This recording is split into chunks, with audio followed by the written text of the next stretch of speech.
Buenos días, es para ILSI Mesoamérica y el Centro Nacional de Tecnología de Alimentos de la Universidad de Costa Rica.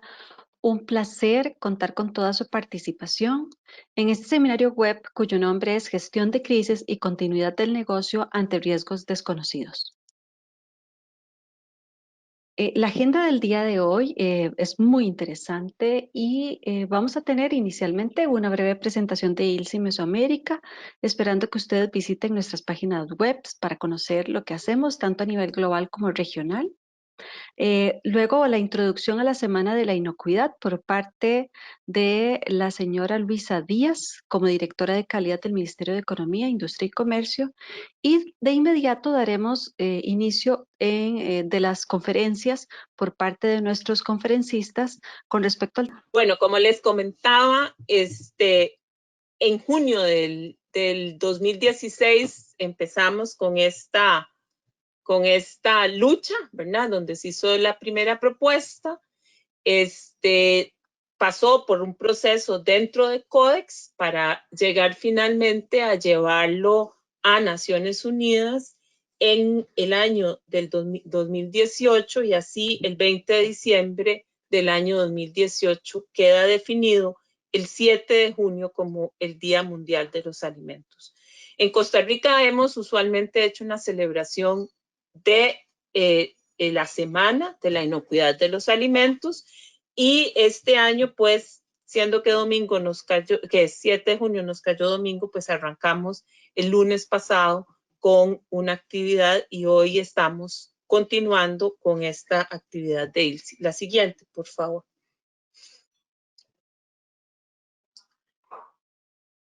Los alimentos, uno se pregunta, ¿por qué nos metimos en este tema? ¿Por qué resaltar la inocuidad alimentaria? Bueno, porque los alimentos nocivos afectan la salud humana, y no solo la salud humana, sino también a la economía. OMS ha estimado que más de 600 millones de personas se enferman y cerca de 420,000 mueren al año por comer alimentos contaminados, ya sean con bacterias, virus, parásitos, toxinas o inclusive sustancias químicas. Esto tiene un alto impacto económico, pues según el Banco Mundial, los alimentos insalubres cuestan solamente a las economías de bajos y medianos ingresos, que por supuesto somos las más afectadas con esto, alrededor de 95,000 millones de dólares en pérdidas de productividad anual. O sea, entre los temas de incapacidades, muertes, que puede llegar hasta ese nivel, y tratamientos sanitarios. La que sigue, por favor. No es claro que no hay seguridad alimentaria sin inocuidad de los alimentos. El Códex ha definido claramente esos como los puntos específicos a tratar durante esta semana y durante todo el tiempo, y es que un alimento, si no es inocuo, no es un alimento. La seguridad alimentaria se logra cuando todas las personas en todo momento tienen acceso físico y económico a alimentos que satisfacen sus necesidades alimentarias para una vida activa y saludable. De hecho, la inocuidad alimentaria es una parte fundamental del componente de utilización de las 4 dimensiones de la seguridad alimentaria: disponibilidad, acceso, utilización y estabilidad. La inocuidad de los alimentos es una responsabilidad compartida desde la producción hasta el consumo. La colaboración generalizada y las contribuciones de todos los interlocutores en la cadena de suministro de alimentos, así como el buen gobierno y las reglamentaciones, son fundamentales para la inocuidad de los alimentos. Vale la pena invertir en sistemas alimentarios sostenibles. La producción de alimentos inocuos mejora la sostenibilidad al permitir el acceso al mercado y la productividad, lo que impulsa un desarrollo económico y el alivio a la pobreza, especialmente en las zonas rurales. La inocuidad alimentaria está definitivamente ligada a los objetivos del desarrollo sostenible, en particular el objetivo número 2, que es el de la reducción del hambre, y el objetivo número 12, que tiene que ver con producción y consumo sustentable. La implementación del enfoque Una salud mejora la inocuidad alimentaria, en donde el trabajo conjunto de todos los actores permite combatir los riesgos de la inocuidad asociados a enfermedades como resistencia a antimicrobianos y otros. Por eso, FAO y OMS apoyan los esfuerzos mundiales para promover alimentos inocuos. Y la Comisión del Códex Alimentaria, gestionada por FAO, establece normas y directrices y códigos de práctica que tienen fundamentados en la base científica para garantizar la inocuidad y la calidad de los alimentos al abordar los contaminantes, las prácticas de higiene, el etiquetado, los aditivos, la inspección, certificación, determinación de nutrición, residuos de medicamentos veterinarios y plaguicidas. La adopción de estas normas por parte de los gobiernos permiten que los agricultores y productores puedan satisfacer las demandas de los consumidores de alimentos inocuos al mismo tiempo que obtienen acceso al mercado mundial de los alimentos. En este momento en que estamos en una nueva normalidad y con las implicaciones que el COVID tiene, si bien es cierto que no está demostrado que a través de los alimentos se transmita o se propicie el contagio de este virus, sí la inocuidad de los alimentos se vuelve un factor clave para la seguridad de las personas. Les deseo lo mejor en este seminario del día de hoy. Continuemos celebrando y manteniendo y velando por la inocuidad de los alimentos y la seguridad de nuestras personas. Y los dejo con esa última reflexión que nos parece desde el MEC y desde la Dirección de la Calidad que es importante. Solo trabajando juntos podemos lograr el beneficio para las generaciones futuras y las economías de nuestros países. Muchísimas gracias y que pasen un excelente y provechosa mañana. Muchas gracias, doña Luisa, por tan excelente presentación y un resumen de un trabajo de muchos años, como bien lo decía usted, ¿verdad? Por parte del grupo de trabajo del MEC muy especialmente, pero del país, para lograr esto y por supuesto lograr el apoyo de muchos otros países para que lográramos tener el Día Mundial de la Inocuidad de los Alimentos. Así que le agradecemos mucho su participación y esperamos pues estar pues siempre muy cerca del MEC para colaborar. Muchísimas gracias. Yo me disculpo porque me tengo que retirar. Sí, señora, muchas gracias, doña Luisa, muy amable Gracias, por estar hasta con nosotros. luego. Bueno, de inmediato voy a presentarles a los dos conferencistas que tenemos el día de hoy y que ustedes los conocen a ambos muy bien. El primero es el doctor Fernando San Pedro Parra. Él es doctor en tecnología de los alimentos por la Universidad Politécnica de Valencia, España. Ha sido consultor internacional con diferentes agencias internacionales como el ICA, la FAO y la OPS en proyectos relacionados con el análisis de riesgos. Actualmente coordina un consorcio internacional en análisis de riesgos para Latinoamérica. Ha dictado numerosos cursos y ha sido conferencista en múltiples congresos en Latinoamérica, Sudeste Asiático, África, Estados Unidos, en el área del análisis de riesgos en inocuidad de alimentos y actualmente trabaja como investigador en la Escuela de Salud Pública de la Universidad de Minnesota en los Estados Unidos. Nuestro segundo conferencista es el ingeniero Jairo Romero, que es ingeniero de alimentos, magíster en educación, experto en asuntos científicos regulatorios, en fortalecimiento y modernización de sistemas públicos y privados de control de alimentos y en gestión de riesgos de inocuidad. Es autor de 4 libros, un capítulo y 43 artículos, conferencista en múltiples eventos y reuniones técnicas internacionales. Ha servido en 35 países de América, Europa y Asia como invitado o bajo contratos temporales con FAO, OMS, Banco Mundial, el BID, ALADI, MAGAP, Achipia y otros organismos. Es miembro de la Academia Internacional de Ciencia de Tecnología de Alimentos, expresidente de la Asociación Latinoamericana de Ciencia y Tecnología de Alimentos, ALACTA. Les presento a ambos porque nuestra conferencia tiene una dinámica muy importante que el ingeniero Manuel Montero nos va a dar o nos va a iniciar, a introducir en esta dinámica que vamos a tener el día de hoy.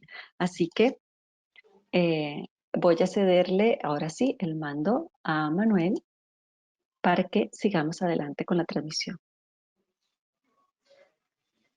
Adelante, Manuel.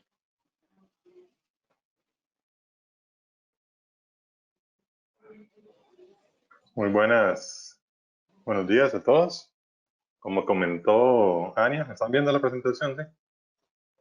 ¿Me Perfecto, confirman, por Manuel. favor? Ok, Sí. perfecto. Vamos a hacer una presentación en la cual los dos presentadores van a intercambiarse en diferentes secciones. También vamos a hacer algunos sondeos para que ustedes puedan contestar algunas pequeñas preguntas y podamos ver cómo están ustedes en relación a algunos temas. Y al final también queremos abrir un espacio importante a preguntas. Queremos oírlos también, entonces por favor, el sistema les da la opción de levantar la mano para los que quieran hacer preguntas al final y les vamos a ir dando la palabra para que podamos hacer las consultas directamente. Sin más, iniciamos y le cedo la palabra a Fernando. Buenos días a todos. ¿Se me escucha bien? Sí. Perfecto, Fernando.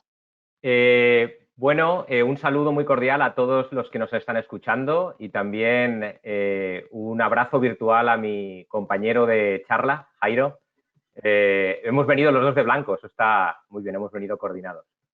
Gracias primero también a ILSI y a la Universidad de Costa Rica por la confianza en poder compartir este webinar con vosotros, a Ania, a Manuel y a Carmela, ¿verdad? Por vuestro liderazgo y por seguir impulsando este tipo de dinámicas virtuales y tratar de acercar un poco más conceptos a la audiencia.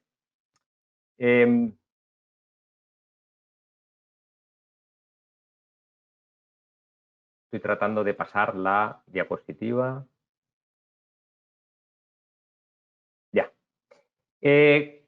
Principalmente vamos a hablar de un poco de crisis, gestión de crisis y riesgos, ¿verdad? Y el primer mensaje que quería lanzar a la audiencia es felicitar a la industria de alimentos por todo el trabajo que ha realizado, ¿verdad? En este tiempo de pandemia, cuando todos estábamos en casa, con miedo a contagiarnos de este nuevo virus que había aparecido, ha habido mucha gente que ha tenido que trabajar, ha tenido que ir a la industria de alimentos y ha tenido que proveernos a todos de alimentos en el supermercado. O sea que mi primer mensaje es de felicitación y de felicitar a todas esas personas, trabajadores de industria de alimentos, transportistas, personas que han trabajado en los supermercados, que para mí se han jugado la vida en esos momentos para que todos podamos comer, ¿verdad? Y eso para mí es muy importante. El otro mensaje que quiero lanzar también y que creo que Jairo también lo vamos a abordar en el webinar es que a pesar de lo que parezca, esto solo acaba de comenzar. Es decir, todo el tema del COVID-19 acaba solamente de arrancar. No es que estamos en la última etapa, estamos en el principio de la crisis. Fijaros en países como España, que me ha tocado muy de cerca, con la crisis tan grande que ha habido, ¿verdad?, de personas hospitalizadas y de mortalidad. El último estudio de seroprevalencia indicó que entre el 5 y el 15% de las personas se han infectado. Es decir, de ahí a la famosa inmunidad de rebaño, que los epidemiólogos y expertos calculan en el 70%, aún nos queda un largo camino por recorrer. Y sin una vacuna ni ningún antiviral efectivo, nos queda un largo camino por recorrer. No sabemos si va a ser 1 año, 2, 3 o 4, pero esto solo acaba de empezar. Y este es un mensaje que quiero lanzar también muy claro para especialmente las empresas de alimentos, que no bajen la guardia, que aún nos queda camino por recorrer.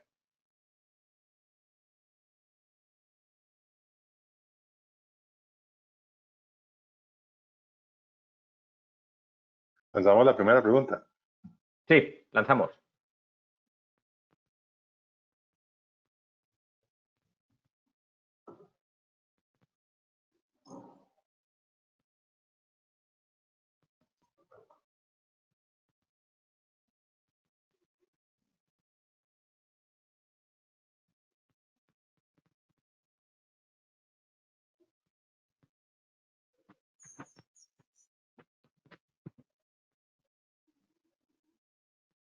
Vamos a dar solo 30 segundos y vamos a ver cuáles fueron los resultados.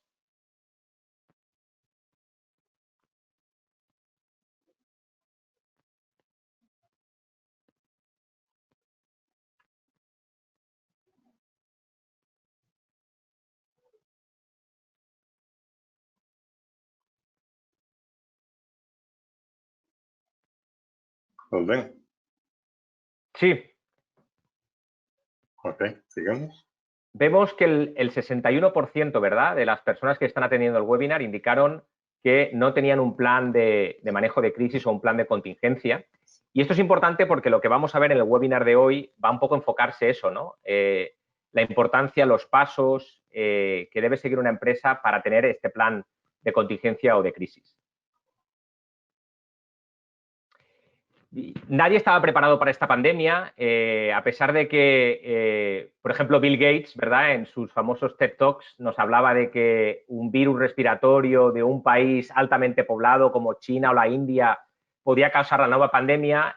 Muchos de nosotros pues no lo llegamos a visualizar o no lo llegamos a contratar en un plan específico, ¿verdad? Pero lo que sí es importante es que las empresas que han sido más proactivas y han podido implementar algún tipo de plan de gestión de crisis, evidentemente la evidencia es que esto nos va a ayudar a minimizar su impacto.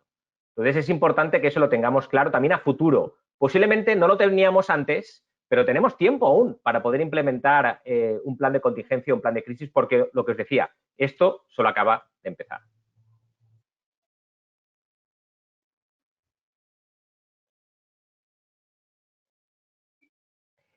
¿Qué nos ha dejado también esta crisis? Evidentemente, si vemos en la parte de abajo, todos los sistemas de gestión de inocuidad se basan en ¿qué? En protocolos, en guías, ¿verdad? Buenas prácticas de manufactura, procedimientos operativos estándar para la limpieza y la desinfección, para el control de peligros, puntos críticos de control, HACCP. Todo eso es fundamental. Pero para mí, lo que nos ha dejado esta crisis es la importancia del componente humano, el factor humano. Podemos tener todos los protocolos del mundo, si no tenemos gente que esté trabajando en la empresa y que aplique esos protocolos, poco vamos a hacer, ¿verdad? Es decir, el componente humano le hemos dado un valor mucho más significativo con esta crisis, lo importante de las personas, lo importante de las personas que trabajan en la empresa. Y la otra parte importante en la que se sostiene todos esos planes y todos esos sistemas de gestión de inocuidad es la cultura. No solo de inocuidad, sino cultura empresarial, ¿verdad? Las empresas que ya tenían cultura de inocuidad implementada han sabido adaptarse mucho mejor a los cambios de esta crisis que las empresas que no tenían ningún tipo de cultura de inocuidad. Entonces, ese es otro mensaje importante, ¿verdad? Enfatizar la importancia del componente humano de las personas y que las personas se sientan seguras trabajando y la importancia de tener ya una cultura empresarial, una cultura de inocuidad implementada.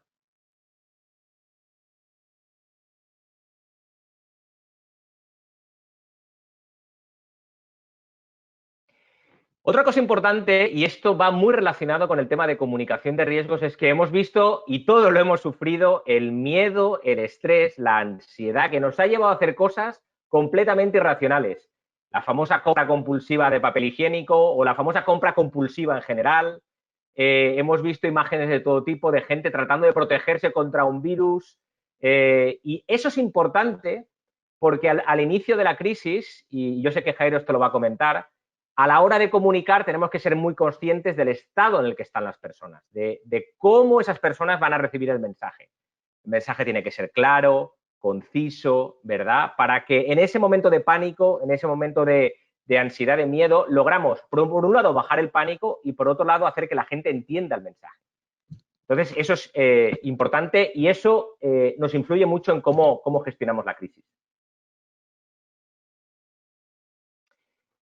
Vamos a comenzar entonces la primera parte de este webinar y es cómo podemos gestionar de forma integral el riesgo, ¿verdad? Y lo que siempre me gusta iniciar las secciones con las diferentes dimensiones que tiene el riesgo, ¿verdad? Muchas veces hablamos solamente de la dimensión de inocuidad, pero sabemos que el COVID-19, que no es un riesgo alimentario, no es un riesgo de inocuidad a alimentos, tiene otras dimensiones. Y principalmente el COVID-19 nos ha traído la dimensión ocupacional o de riesgo ocupacional, que muchas veces lo teníamos, tema de riesgos laborales, un poco enterrado y que hemos tenido que desenterrar, hemos tenido que sacar a la luz, porque es lo principal para atajar un virus como el COVID-19. Y tenemos otros dos componentes que obviamente también están bastante implementados en la industria, que es el riesgo de defensa y el riesgo de fraude. Vamos a ver cómo manejamos esas diferentes dimensiones del riesgo. Lo que siempre me gusta arrancar es con las definiciones. Peligro sabemos que es el agente que causa enfermedad, mientras que el riesgo son la probabilidad de que esté ese peligro y qué consecuencias tiene. Yo puedo tener un peligro, pero no tener riesgo. Es decir, el peligro puede ser que esté, pero yo lo controlo, lo minimizo, ¿de acuerdo? Para que al final no exista el riesgo. El riesgo tiene dos componentes fundamentales, ¿verdad? Serían, y como he comentado muchas veces en las exposiciones, dos componentes fundamentales. ¿Cuál es la probabilidad de que tenga un peligro alimentario, como puede ser una salmonela? Y si está, ¿cuál va a ser la severidad en el consumidor? Es decir, ¿cuáles van a ser los efectos que tiene la salud? Esos dos componentes son los que nos sirven para evaluar el riesgo en inocuidad alimentaria. Y aquí quiero abrir un paréntesis y hablar de las matrices de riesgo cualitativas, ¿verdad? Es algo que la mayoría de industria de alimentos y en muchas otras industrias se utilizan. Yo tengo muchos problemas con este tipo de matrices porque realmente no tienen ninguna validez estadística, ni tienen ninguna robustez. Y os pongo dos ejemplos, ¿verdad? Si yo multiplico probabilidad baja por severidad media, resulta que el riesgo me da bajo, donde tenemos el signo interrogante. O si yo multiplico una probabilidad media por una severidad alta, resulta que me da un riesgo alto. ¿Bajo qué criterios estadísticos yo llego a esa conclusión? Nadie lo sabe. Es completamente subjetivo y es lo que un grupo de expertos decida en ese momento. Segundo mensaje que tengo para vosotros en este webinar. Avancemos un poquito más. Utilicemos matrices de riesgo cuantitativas.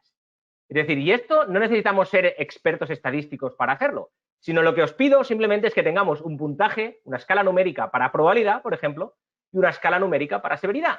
Y que utilicemos o una suma o una multiplicación para combinar el qué, la probabilidad y la severidad. Por ejemplo, aquí simplemente he sumado el puntaje de probabilidad y severidad. Por ejemplo, 1 más 3 son 4, 1 más 5 son 6, ¿de acuerdo? Y luego lo que he hecho es describir esos puntajes a qué nivel de riesgo equivalen. Importante que las escalas numéricas sean las mismas para probabilidad y severidad y que tengan la misma equidistancia entre los diferentes factores. Entonces, os animo a que después de este webinar, cualquier tipo de evaluación de riesgos que hagamos, lo hagamos en base a una escala numérica y no a una escala cualitativa. También el tema de evaluación de riesgos en inocuidad de alimentos tiene un enfoque de cadena y es importante que no solo pensemos en mi planta de alimentos, sino que la evaluación de riesgos la llevemos a ¿dónde? Materias primas y proveedores, ¿de acuerdo? Superficies, ambiente, ¿de acuerdo? Vida útil y cadena de distribución y consumidor. Podemos aplicar las mismas matrices cuantitativas que os he enseñado para evaluar los riesgos en diferentes partes de la cadena. Entonces, os animo también a que empecéis a implementar ese enfoque de cadena en vuestra empresa. Como ejemplo, y esto lo voy a dar muy rápido, ¿cómo llevamos esto a tierra? ¿Cómo llevamos el tema de la probabilidad y severidad a tierra? Bueno, como hemos comentado, son dos conceptos que se pueden sumar o multiplicar y si alguien se acuerda de la Comisión Internacional de Especificaciones Microbiológicas, el ICMSF, en uno de sus libros tiene la famosa ecuación del ICMSF, donde te dice que la contaminación inicial menos la inactivación más la recontaminación tiene que ser menor o igual al objetivo con el que yo tenga que cumplir en regulación. ¿Cómo lo manejamos esto con matrices de riesgo cuantitativas? Bueno, simplemente aplicando un puntaje, ¿verdad?, de riesgo para la probabilidad de que las materias primas estén contaminadas, una reducción en porcentaje de mi inactivación o mi punto crítico de control y un puntaje para evaluar la probabilidad de que mi producto se pueda recontaminar después de ese punto crítico de control. Después también le podemos asignar un puntaje a la severidad, y esto lo hice basándome en el paper de Scalan, de los efectos que tienen los patógenos en la salud en Estados Unidos, y le asigné puntajes de severidad dependiendo de qué, del porcentaje de hospitalización y del porcentaje de muerte, ¿de acuerdo? Vemos que siempre, la escala es siempre de 1 a 4, he mantenido siempre la misma escala de 1 a 4. Si yo sumo el puntaje de probabilidad y severidad, yo puedo establecer o hacer una evaluación de riesgos numérica, ¿de acuerdo?, de cuál es el patógeno de mayor riesgo en mi planta de alimentos o en mi empresa. Esto lo puede aplicar a otras dimensiones, ¿de acuerdo? Y vamos a ver cómo puede aplicar estas matrices de riesgo a otras dimensiones como defensa y fraude. ¿Qué pasa con defensa y fraude? Que no me sirve probabilidad y severidad. Es decir, no tengo un peligro identificado, ¿de acuerdo?, ni tampoco sé cuál va a ser la severidad. Luego, en vez de manejar probabilidad y severidad, ¿qué dos conceptos manejamos? Manejamos vulnerabilidad de mi cadena, de mi planta, y si algo malo ocurre, cuál es el potencial impacto que puede tener. Y así es como evalúo el riesgo en defensa y en fraude alimentario. Pero a su vez, y aquí os pongo dos ejemplos muy genéricos, yo puedo utilizar las mismas matrices cuantitativas para evaluar el riesgo de vulnerabilidad o el puntaje de vulnerabilidad. ¿Cómo? Identificando factores de riesgo. Aquí veis integración de la cadena, auditorías, relación del proveedor, historia del proveedor, si hay un análisis disponible y el país de origen. Le asigno unos puntajes, por ejemplo, de 1, 3 y 5, una escala cuantitativa, y yo evalúo cada uno de esas materias primas o esos proveedores, por ejemplo, para ver cuál es su riesgo de vulnerabilidad. También puedo asignar puntajes de ponderación. Puedo ponderar o darle mayor peso a un puntaje respecto al otro. Yo puedo decir, mira, las auditorías es el factor que más importancia tiene la vulnerabilidad. Le voy a asignar, como vemos aquí, un 30% del puntaje total de vulnerabilidad. Entonces, si yo sumo esos puntajes y los multiplico por su peso, puedo tener un cálculo de la vulnerabilidad asignándole diferentes puntajes a esos factores de riesgo. Puedo hacer lo mismo con el impacto. ¿Cuál es el posible impacto si esto ocurriera, verdad? Puedo ver el impacto en salud pública, el impacto económico, nutrición o el impacto en población vulnerable. Lo mismo, asigno una escala numérica, le doy puntajes a los factores y los sumo o los multiplico dependiendo de mi situación. Así es como yo puedo evaluar el riesgo tanto en fraude como en defensa alimentaria utilizando vulnerabilidad e impacto. Y por último, la última dimensión, que es la ocupacional, ¿de acuerdo? Yo sé que ya Ilse tuvo el primer webinar donde se habló extensamente del tema del COVID-19, así que no me voy a extender mucho. Simplemente que podemos aplicar el mismo análisis de vulnerabilidad, ¿de acuerdo?, a mi cadena y puedo ver, cuáles son las áreas de alto riesgo de contacto físico, ya puede ser líneas de proceso, zonas comunes, comedores, transporte. También personal externo, ¿de acuerdo?, de la empresa, personal estratégico. Tengo que ver o identificar qué áreas son vulnerables, porque si esa persona se enferma, esa cadena ya no puede seguir produciendo alimentos. Y obviamente todo el tema de superficies de alto contacto. Lo que he dicho, no me quiero extender mucho más porque sé que hubo un webinar ya, pero simplemente para que os quede en la mente que podemos aplicar esto de vulnerabilidad e impacto y matrices de riesgo cuantitativas para evaluar el riesgo en nuestra cadena. Y ahí le paso la palabra a mi estimado Jairo.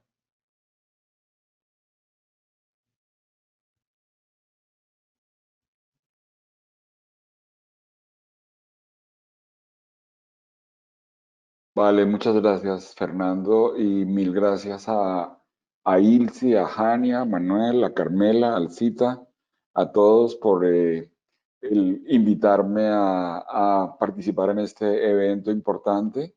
Es un privilegio para mí tener la oportunidad de compartir con Fernando, con todos ustedes, algunas ideas alrededor de este tema que nos preocupa tanto en este momento. A ver si ya tengo el control de la presentación. Como decía Fernando al comienzo, esta crisis apenas está comenzando. Podríamos decir que la cuarentena, si bien algunas empresas, algunos países están en plena cuarentena, hay algunos que están comenzando fase 1, fase 2 de la poscuarentena, pero no estamos mucho más de la poscuarentena en realidad. Más adelante puede haber recrudecimiento, puede haber rebrote y puede haber otros fenómenos que de hecho ya se están presentando, como los cambios que están sucediendo en el mercado, el interés creciente por la reducción de desperdicios, por la protección ambiental, el interés creciente por lo que se llama la economía circular. Se ha visto también un interés por, digamos, un desbordado o un acerbado nacionalismo. Español compra español, francés compra francés. Como que un poco ligado como un poco el sentimiento de regresar a la protección de la producción nacional, regresar como al cierre, como al aislamiento, así como hay un aislamiento, digamos, de la casa, también como que el país se aísle de otros países. De hecho, los países que han sido más exitosos en el manejo de la cuarentena se han aislado. Luego, el concepto de aislamiento aquí, si estos meses han servido para que todo el mundo hable de riesgo y todo el mundo hable de lavarse las manos, también todo el mundo está hablando de aislamiento y una sensación de nacionalismo hoy por hoy pareciera como surgir de todo eso también. Aparte que tenemos el problema de como el rechazo sobre todo a lo que viene de la China, se siente también en algunos países una especie de xenofobia con lo chino y además el riesgo que siempre está, que ya ha sucedido, de que los países decidan cerrar exportaciones. O sea, lo que quiero decir es, la crisis en la que estamos, la situación en la que estamos, puede verse recrudecida por rebrotes, pero también por todos estos movimientos sociales, psicológicos, económicos que están pasando. Vietnam cerró exportación de alimentos hace un tiempo, hace unas semanas. Volvió a abrirla, pero la tuvo cerrada un tiempo. Y hay otros países que han ido cerrando, que han ido prohibiendo exportar ciertas cosas, y en cualquier momento cualquier país decide dejar de exportar alimentos porque no tiene garantizada la seguridad alimentaria. La seguridad alimentaria en realidad sí sí tiene un riesgo actual real, y hay regiones del mundo donde los problemas de abastecimiento ya se están sintiendo. En el mismo Estados Unidos se sintió o se está sintiendo ahorita un problema de desabastecimiento de carne derivado del contagio en varias de las empresas más grandes. En Estados Unidos, en la economía más desarrollada, qué decir lo que está pasando en África o lo que está pasando en muchos otros países donde simple y llanamente no hay quien coseche los productos, no hay quien siembre, porque simple y llanamente el impacto del COVID pues lo vemos que se puede presentar en todos los escenarios de la vida humana. Luego, esta situación que empezó con la cuarentena, tiene luego la poscuarentena, un posible recrudecimiento, las ansiadas etapas de recuperación que algunos ya comenzaron, pero no estoy tan seguro que en realidad sean recuperaciones definitivas, porque creo que antes va a haber un recrudecimiento y no quiero ser ave de mal agüero, pero creo que eso va a pasar. Y al final, como decía Fernando, un par de años después, quizá, el tema de la transformación. ¿Cuánto tiempo va a durar esto? No tenemos idea. Fernando decía, esto puede ser 1, 2, 3, 4 años. Pues miren que en realidad no tenemos idea cuánto va a durar. Pero puede ser algo de ese tamaño. Luego, todos estos factores y otros pueden entrar a jugar en un tema que simple y llanamente es de largo plazo. Y crear entonces varios escenarios, una gran diversidad de escenarios de riesgo a lo largo de la cadena alimentaria. Cualquier negocio, cualquier establecimiento de la cadena puede enfrentar problemas de escasez, de especulación, de cortes en el suministro de materias primas e insumos, de cierre de operaciones. Lo que está pasando en los cambios de preferencia de consumo es asombroso. Cómo rápidamente, casi instantáneamente, hubo unos cambios dramáticos en las preferencias. La gente dejó de tomar ciertas, dejó de comprar y empezó a comprar presentaciones familiares. La gente se está cuidando más. Ahora hay más, digamos, la necesidad de no engordarse mientras estamos encerrados en la casa. Es asombroso. Así como decía Fernando al comienzo, nadie estaba preparado para la pandemia, nadie estaba preparado para los cambios en las preferencias de consumo que se han venido dando en estos meses, ni para la profundidad ni para la rapidez con la que se dieron los cambios. Es impresionante cómo las empresas han tomado la decisión de parar todos los proyectos de innovación que venían de los 2 años anteriores o más, y han dicho, nada de lo que nosotros veníamos pensando en nuevos productos sirve en este escenario. Aquí nos toca empezar de cero pensando en lo que viene para el consumo durante los próximos, no sé, meses o años. Bueno, Señalo también problemas, obviamente, de flujo de fondos, dificultades en los pagos, la gente que no tiene para comprar, etcétera, que perdió el trabajo, que perdió los ahorros. Uf, son muchos escenarios de riesgo los que están aquí inmersos en toda esta situación. En términos generales, podría decir que debido a eso, debido a la necesidad, debido a que están sucediendo tantas cosas en el alrededor, es muy importante hoy por hoy lo que plantea ISO 22000 sobre entender el contexto de la organización, sobre hacer análisis del entorno, sobre mantener permanente alerta, un radar sobre todo lo que pasa alrededor de la organización, no solamente en términos propios de la morbimortalidad de la pandemia, sino en todos los cambios reglamentarios. En Colombia en Colombia de donde yo soy, han salido más de 40 reglamentos diferentes que tienen que cumplir una industria de alimentos a partir de la pandemia.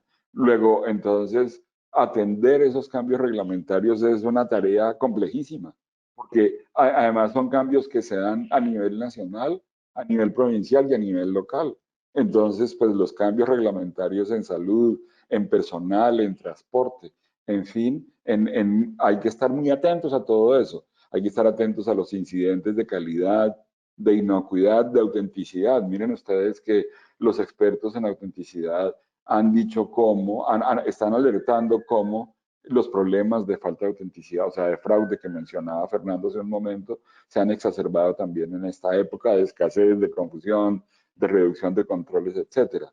Interrupciones en la cadena, incidentes de tecnología e información, robo de información, ataques cibernéticos, incidentes reputacionales, afectación de clientes, de proveedores, de contratistas, las transformaciones sociales de las que veníamos hablando, en fin, son una gran cantidad de cosas que debemos mirar y de alguna manera poner en un modelo de evaluación de riesgos de continuidad, que siguiendo también las palabras que planteaba Fernando, pues se basa principalmente en evaluar probabilidad e impacto. Digamos, aquí fueron las palabras de toda severidad, gravedad, no sé qué consecuencias.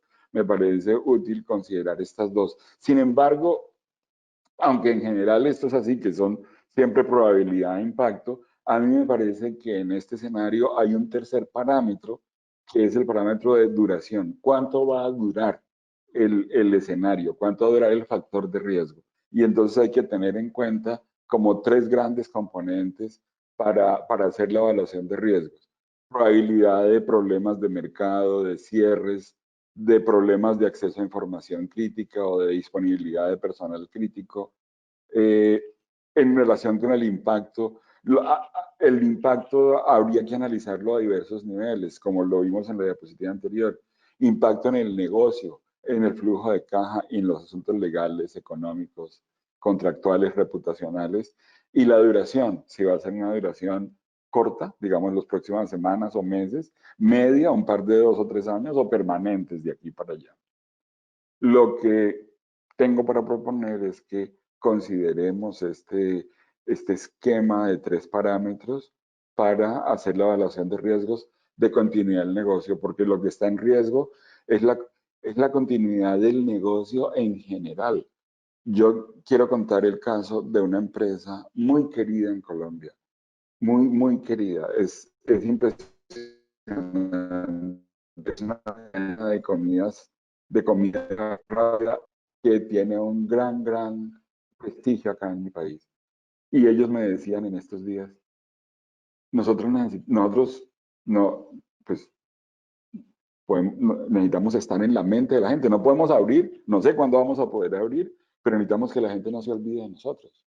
Necesitamos hacer cosas para mantenernos en la cabeza, porque si no hay otros 500 que están haciendo ventas a domicilio, que posiblemente si esto se prolonga, la gente simplemente se va a acostumbrar a esos otros y se va a olvidar de nosotros. Y yo decía, ¿sabe qué? Tiene razón. Es increíble.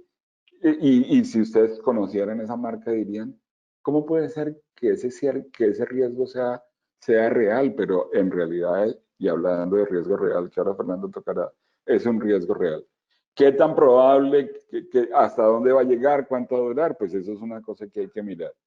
Lo que quiero proponer es, con estos tres componentes, probabilidad, impacto y duración, armar un modelo matemático como el que plantea Fernando.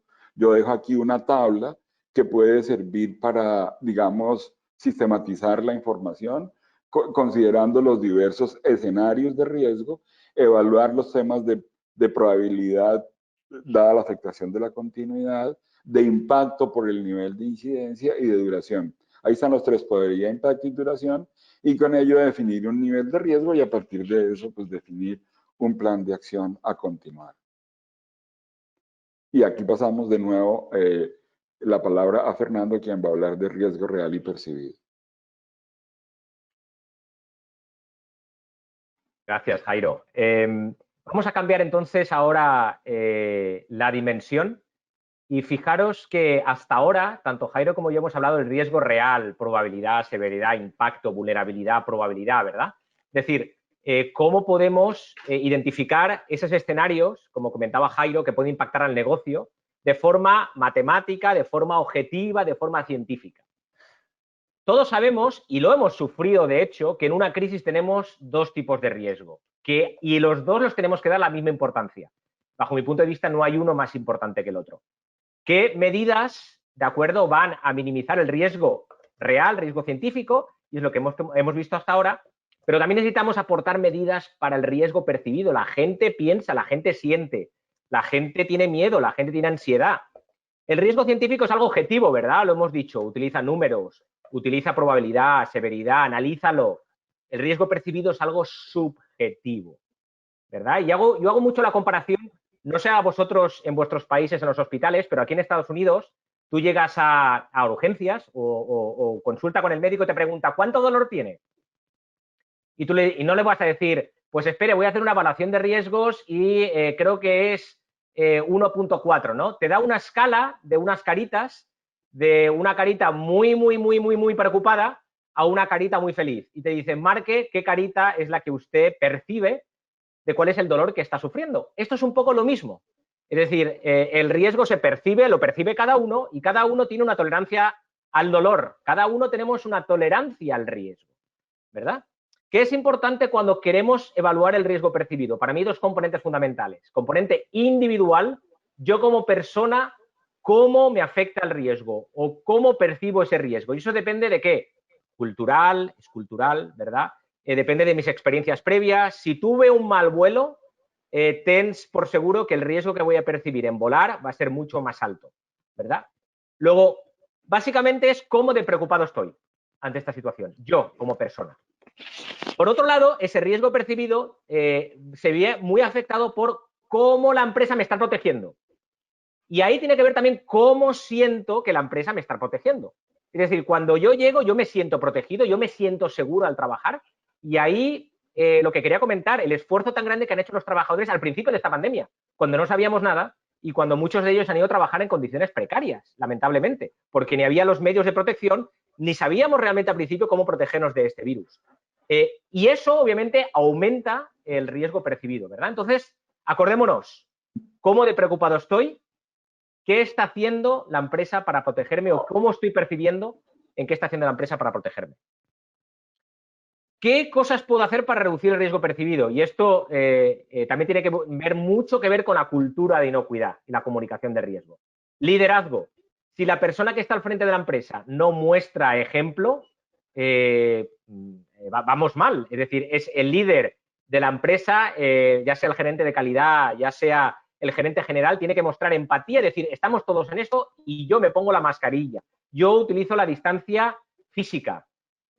No me gusta el tema de distancia social porque no debemos distanciarnos socialmente, solamente debemos distanciarnos de forma física. Pero la distancia física, mostrar el ejemplo, ¿verdad? Es importante el liderazgo. La comunicación, que Jairo nos va a hablar más adelante, clara y continua. Fijaros que los gobernadores, por ejemplo, aquí en Estados Unidos, los presidentes, han llegado a comunicar 2 veces al día. Continua, clara, es decir, que la persona vea a alguien se está preocupando, alguien está tratando de decirme qué es lo que pasa, ¿de acuerdo? Para disminuir esa preocupación, ¿verdad? Y tienes que estar continuamente comunicando, si soy la empresa, qué estoy haciendo por los trabajadores. cómo los estoy protegiendo, ¿verdad? Que el trabajador sienta que la empresa está haciendo algo por mí y lo está percibiendo porque se lo estoy comunicando. Y por último, la formación y el entrenamiento. Cuando hablamos de comunicación de riesgo, lo más importante, aparte de muchas otras cosas, para mí es ¿por qué?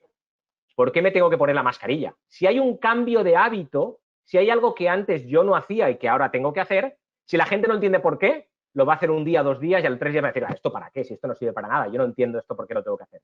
Y esto va mucho con por qué me tengo que lavar las manos, por qué tengo que limpiar y desinfectar los equipos, por qué tengo que mantener las medidas higiénicas, en fin, hay toda una serie de cambios de hábito que la nueva normalidad del COVID nos ha llevado a hacer que debemos explicar a la gente por qué. Porque esos cambios de hábitos le van a ayudar a protegerse a él y a proteger a los trabajadores.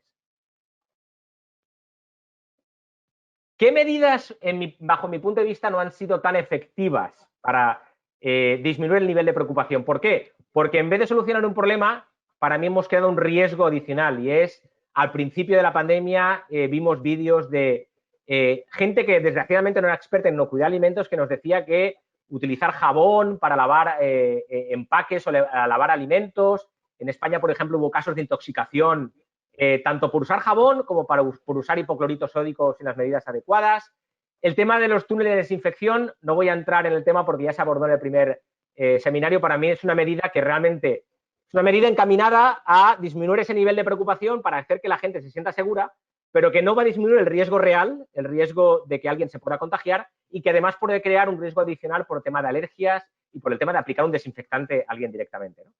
Y por último, el de hacer test de COVID a los trabajadores. Me parece una medida importante para en un día determinado sacar una foto instantánea de los trabajadores y darle la seguridad de que el trabajador no está infectado, ¿verdad? De que está trabajando y que está rodeado de personas que no están infectadas. El problema es que esto se tiene que hacer de forma continua porque sabemos que el virus es, tú vuelves a la comunidad donde estás trabajando y mañana, pasado, dentro de una semana, tú te puedes volver a contagiar. Entonces, simplemente quería hacer este énfasis porque ha habido algunas medidas que para mí no han sido tan efectivas a la hora de atajar el riesgo percibido. Y ahí le paso de nuevo la palabra a Jairo. Ok, muy bien. Vamos a hablar ahora sobre comunicación. Ya hemos hablado bastante sobre evaluación de riesgo, sobre gestión de riesgo, y vamos a hablar ahora sobre comunicación de riesgo.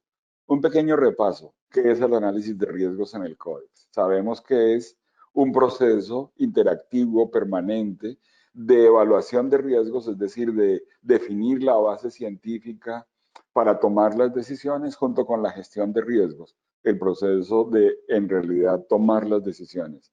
Y el Códex nos insiste mucho que todo el proceso de evaluación y gestión se da en un escenario de comunicación de riesgos. Que la comunicación, o sea, que el análisis de riesgos es una disciplina y compuesta por 3 componentes identificables, pero que no suceden independientemente, que los 3 suceden, digamos, en conjunto y que el eje articulador es la comunicación de riesgos. En el ejemplo del COVID, digamos, esta idea aplicada a lo que hemos estado hablando arranca con identificar y evaluar los riesgos de contagio o de continuidad del negocio, como lo hemos dicho, y de ahí nos vamos desplazando hacia la gestión, que es acordar las medidas de gestión de riesgo. Ahí ya empezó desde el comienzo ya empezó la comunicación. Como digo, la comunicación está en todo.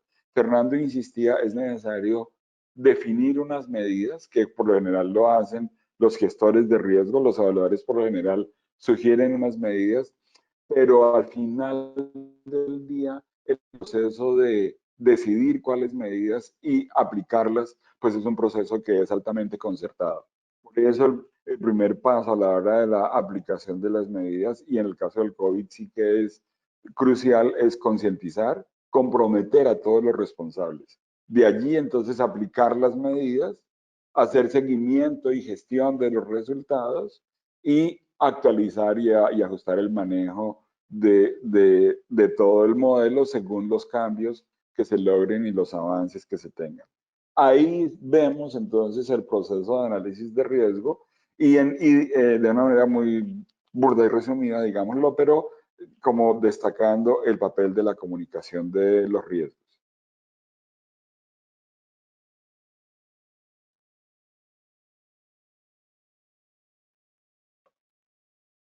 Se me quedó. Ahorita van a pasar 5 clics al tiempo. Ya. En el tema de comunicación, me parece muy interesante destacar cómo la OPS publicó hace algunos días un documento en el que habla sobre la infodemia y la desinformación en la lucha contra el COVID-19.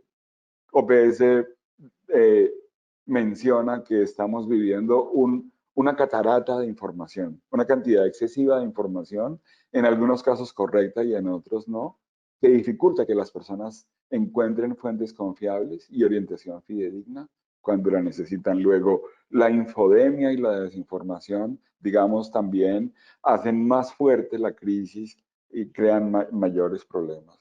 Cuando estamos pensando en comunicación de riesgos en medio del COVID, como decía Fernando también, empezar por entender que la gente está preocupada, está, digamos, desconcertada, y entonces la gente necesita información confiable y procedente de sitios que conoce, de sitios en los que confía, al tiempo que todas las instituciones necesitan brindar orientaciones, informar. Luego, este escenario del COVID es un ejemplo muy evidente y muy fuerte de la fuerte conexión que tiene que haber entre la gente y las empresas, entre los clientes y las organizaciones. Luego, esto pone de presente la necesidad de contar con un plan de comunicación de riesgo. Un plan de comunicación de riesgo con relación al COVID, que aquí lo tengo planteado en 5 componentes. Definir un público objetivo, podría describirse de muchas maneras, obviamente. Y estoy pasando, digamos, obviando que tenemos un objetivo del plan de comunicación, pero tener en el plan de comunicación público objetivo, identificación de contenidos, de quiénes van a producir los contenidos, qué recursos, sobre todo digitales, obviamente, se van a utilizar y qué medios se van a utilizar para divulgar los contenidos. Un breve paso sobre algunos de estos componentes.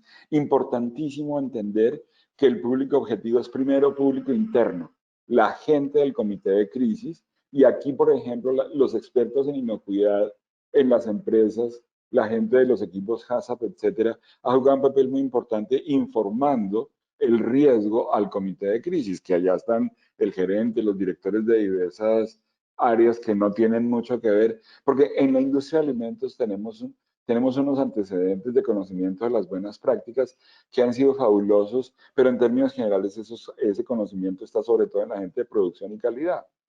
Pero en una crisis de estas, todo el mundo tiene que actuar, todas las áreas. Luego, afortunadamente, me parece a mí, los equipos de inocuidad de las organizaciones han sido como los primeros generadores de la información. Después, obviamente, viene toda la gente del área médica, porque pues ahí hay una cantidad de cosas que se salen del área de inocuidad o de calidad, pero donde entender que el primer cliente de la comunicación es el propio comité interno de crisis y, claro, todos los trabajadores de la empresa. Después está toda la gente de la cadena relacionada con la organización, proveedores, clientes, los mismos consumidores. Después están todo el resto de actores externos, autoridades, oficiales, expertos, los medios de comunicación, el público en general. O sea que hay muchos públicos a los cuales dirigir la comunicación. Obviamente no todas las comunicaciones van a ser iguales, hay que entender a quién va dirigido qué. Con relación a los contenidos, decir que identificaría como 5 grandes ejes de la comunicación en la pandemia. Uno, confirmar que el virus no se transmite por alimentos. Fernando decía hace un momento, hay que repetir, hay que volver a decir. Y una cosa de las que hay que estar diciendo permanentemente es que el virus no se transmite por alimentos. Efectivamente, reforzar las recomendaciones de la OMS, eso es fundamental. Trabajar sobre el lavado de manos y sobre las cosas que sabemos que funcionan, porque hay muchas cosas que, como decía Fernando también hace un momento, pues no necesariamente funcionan y algunas son meras especulaciones. La gente tiene muchas dudas acerca de los empaques, desinfecto, lavo, puedo transmitir, ¿qué pasa si voy al mercado? ¿Puedo ir al mercado y oler la piña a ver si está madura o no la puedo oler? Y entonces todo el mundo necesita o instrucciones de manejo de los productos a lo largo de la cadena alimentaria. También es muy importante que las instituciones digan, cuenten lo que están haciendo. Esa conexión de la que hablaba hace un momento, implica, a mí me parece, pues digamos, grave que haya empresas que no tengan nada sobre el COVID en sus páginas de Internet. Me parece delicado porque significa que la empresa, o sea, estaría transmitiendo una desconexión con esto que nos afecta a todos en este momento.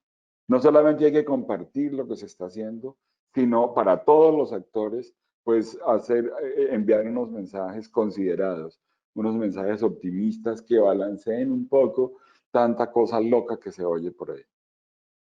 Así que los contenidos deben ser deben atender básicamente los principios de información ya de la comunicación de riesgos conocidos y planteados por Fernando hace un momento. Información confiable, abierta, sencilla, lo más transparente posible, considerada con la situación psicológica que vive la gente, oportuna y, muy importante, que no sea contradictoria, que sea consistente.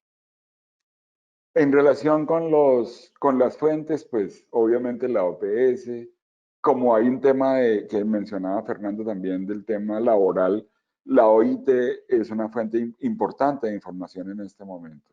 Después están los ministerios de salud, la FDA, la EFSA. Bueno, conocemos las fuentes confiables, el INSI, por supuesto. Después, entonces, ¿qué medios usar? Entonces, las empresas deben usar, y digo deben usar todos los medios digitales, las redes sociales a su disposición. Obviamente también utilizar los medios tradicionales como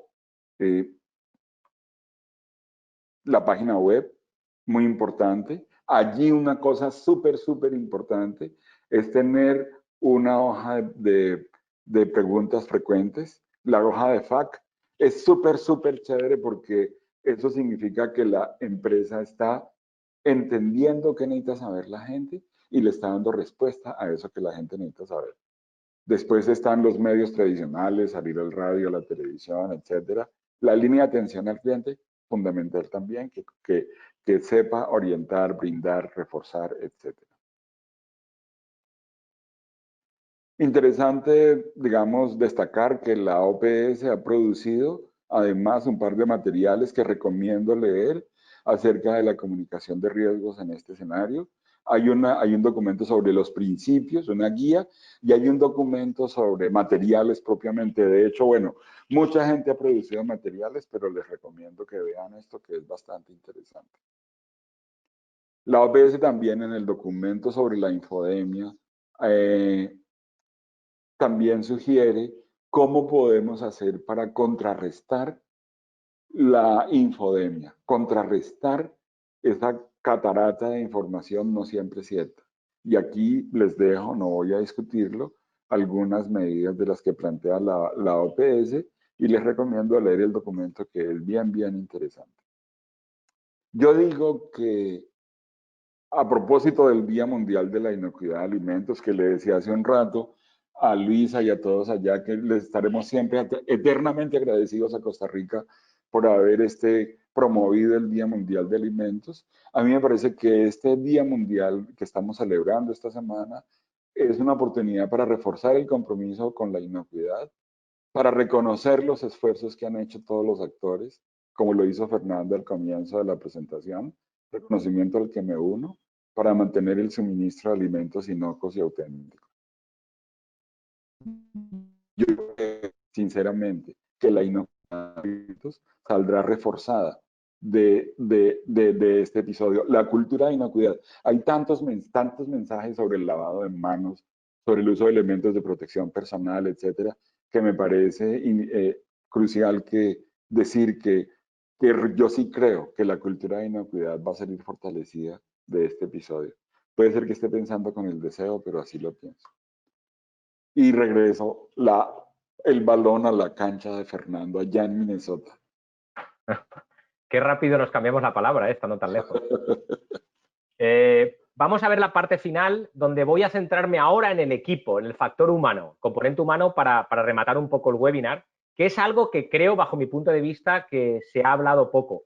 he tenido la suerte el último año de hacer un par de diplomados aquí en la Universidad de Minnesota que hablan sobre comunicación y gestión de equipos, que me parece interesante compartirlo. Lo primero es qué definimos como equipo, un equipo de crisis, un equipo de trabajo, ¿verdad? No es lo mismo que un grupo. Un grupo es, nos juntamos personas con diferentes conocimientos técnicos y tratamos de solucionar un problema. Un equipo es un grupo de personas que tienen habilidades y conocimientos complementarios. Y me voy a centrar mucho en el tema de habilidades. Muchas veces los equipos los visualizamos en departamentos, ¿verdad? Y con Jairo hemos visto muchas veces los protocolos o de crisis o de HACCP, el departamento legal, el departamento de calidad, el departamento de producción, o debe haber el ingeniero de alimentos, el abogado. ¿Y qué pasa con las habilidades blandas para que el equipo funcione, verdad? Porque hay muchas cosas que no están escritas en ese plan. ¿Quién va a comunicar el mensaje? ¿Quién va a elaborar el mensaje? ¿Quién va, como comentaba Jairo, a comunicar adentro de la empresa para mostrar empatía, para mostrar que todos estamos juntos en esto, para mostrar confianza, para disminuir el nivel de preocupación, para mostrar liderazgo? ¿Sí? Todo eso no está escrito en ningún papel. Y al final del día, la gente va a percibir, va a ver que la empresa está haciendo algo si percibe todas esas habilidades blandas que muchas veces no contemplamos. Entonces, este equipo de trabajo tiene que estar alineado, ¿de acuerdo? Bajo dos perspectivas muy importantes, ¿de acuerdo? Y ahora voy a volver a esta, pero me parece importante esta. Conocimiento técnico, es decir, que esté la persona, como comentaba Jairo, de inocuidad de alimentos, persona de producción, persona de logística, persona legal, importantísimo. No nos olvidemos de la segunda pata de un equipo de crisis, las habilidades blandas. ¿Quién tiene la facilidad de comunicar? ¿Cómo se va a elaborar el mensaje? ¿Qué tipo de mensaje va a ser? ¿Quién va a salir a hablar de los trabajadores? ¿Quién va a poner esas preguntas que comentaba Jairo en la página web? ¿Quién va a ser el portavoz de la empresa si llega a la prensa? ¿De acuerdo? O si hay que emitir un comunicado en redes sociales. ¿Quién va a ser el que va a escribir ese mensaje? Todo eso son cosas que debe estar dentro de ese equipo de manejo de crisis, porque son importantísimas, no solo el conocimiento técnico. ¿Qué cosas debemos tener o qué características? Y para mí esto es como un checklist. Que hay interdependencia, es decir, lo que esté trabajando una persona depende a lo que trabaja otra. Dependemos unos de otros. Roles definidos. ¿Cuál es el rol de Fernando Sampedro en este equipo?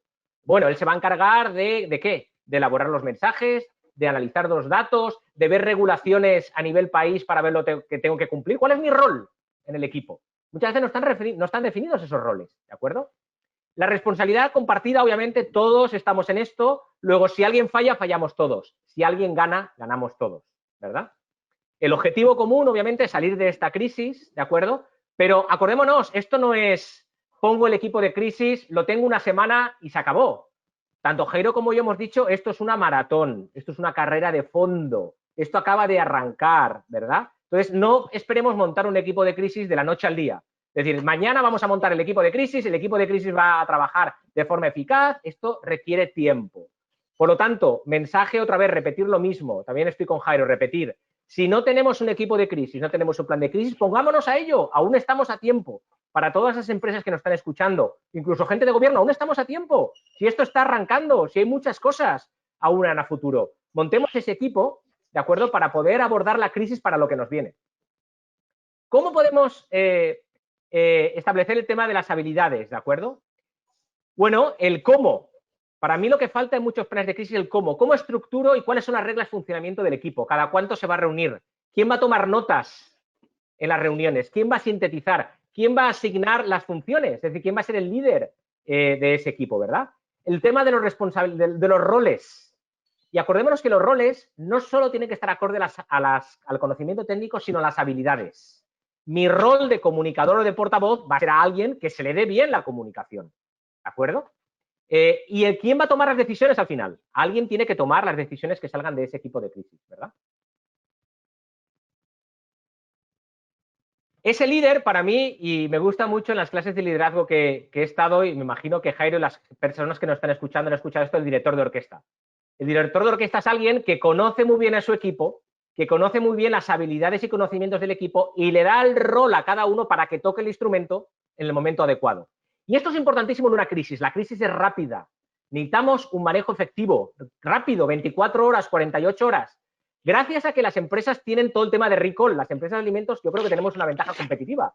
Y es que tenemos planes de recall. y hemos hecho simulacros de recall. Esto nos da quizás una cierta ventaja, pero es rápido. Sabemos que el tema de recall es rápido. Esto del COVID-19 ha sido rapidísimo. Cada día ha cambiado la información. Luego ese líder, ese director de orquesta, tiene que saber muy bien qué roles le va a asignar a cada una de esas personas para que el equipo funcione de forma eficaz.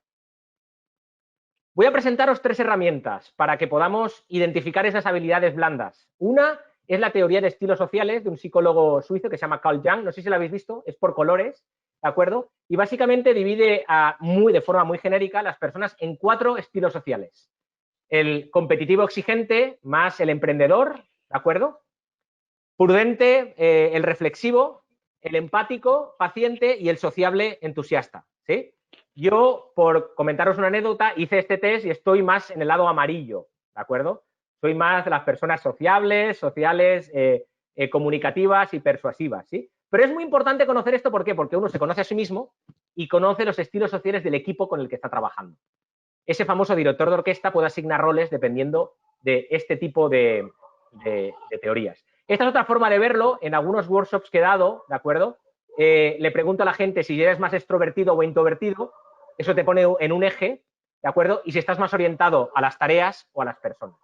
Parece mentira, pero cuando le preguntas eso a la gente le haces pensar. Y al final logras identificar uno de esos cuadrantes que va a afectar mucho en cómo esas personas van a tomar las decisiones y cómo esas personas se van a comunicar con otros. Luego os animo a que hagáis este test muy fácil y muy intuitivo para que os podáis identificar en uno de esos cuadrantes. ¿Cómo aplico estos de los cuadrantes a un equipo de crisis? Bueno, asigno tareas y roles a cada uno de los estilos sociales. A mí, como persona que puedo ser más influyente, más comunicativa, podría haber el tema de vocería, el tema de redes sociales, el tema de marketing, imagen de la empresa. A una persona que es más emprendedora le podríamos dar el coordinar la respuesta. Es una persona que es efectiva con el tiempo, ¿verdad? Activar protocolos. Es una persona enérgica que quizás en comunicación legal va a ser muy efectiva. Al analítico, la persona que necesita tiempo para responder, necesita analizar los datos para tomar una decisión. Le voy a dar todo el tema de investigación causa-raíz, todo el tema de análisis de datos. Y la persona más amigable, más empática, obviamente la voy a poner a comunicar internamente con los trabajadores, a llevar toda esa empatía que necesitamos para que las personas se sientan seguras al trabajar en la empresa.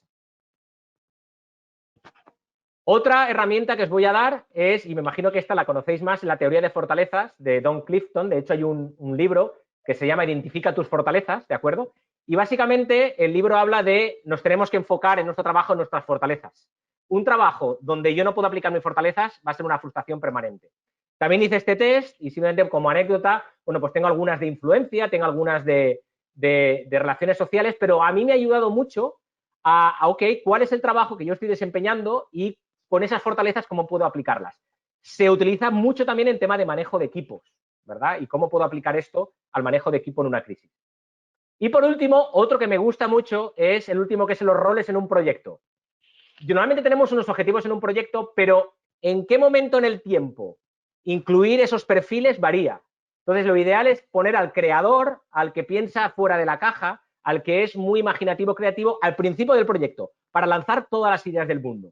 Eso va a continuar con el impulsor, que es el que va a llevar la idea al gerente, ¿de acuerdo? Va a saber comunicarla. El refinador, que va a tomar esos objetivos y va a crear tareas específicas.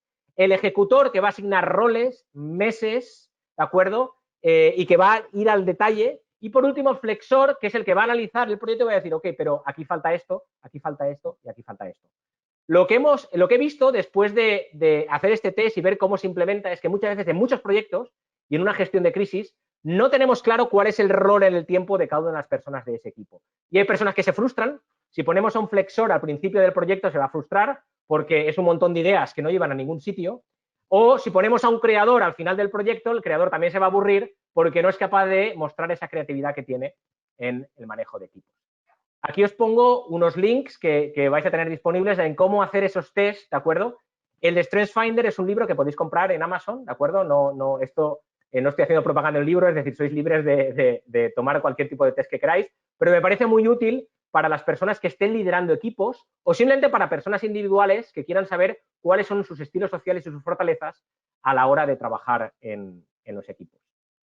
Y bueno, por mi parte, simplemente unos mensajes finales, ¿de acuerdo? Si me puedes pasar, Manuel, parece que ahora no me está pasando. Ahí. Usa medidas que disminuyan tanto el riesgo real y el riesgo percibido. Ambos son importantes en una crisis. Trata de utilizar un enfoque cuantitativo. Para todas las evaluaciones de riesgo que hagas en tu empresa o en tu agencia de gobierno, utiliza un enfoque cuantitativo. Y por último, cuando estés pensando en formar un equipo de crisis, trata de alinearlo, conocimientos y las habilidades blandas de tu equipo para que tu equipo se forme o trabaje de forma efectiva. Y ahí le paso de nuevo la palabra a Jairo. Vale, Fernando.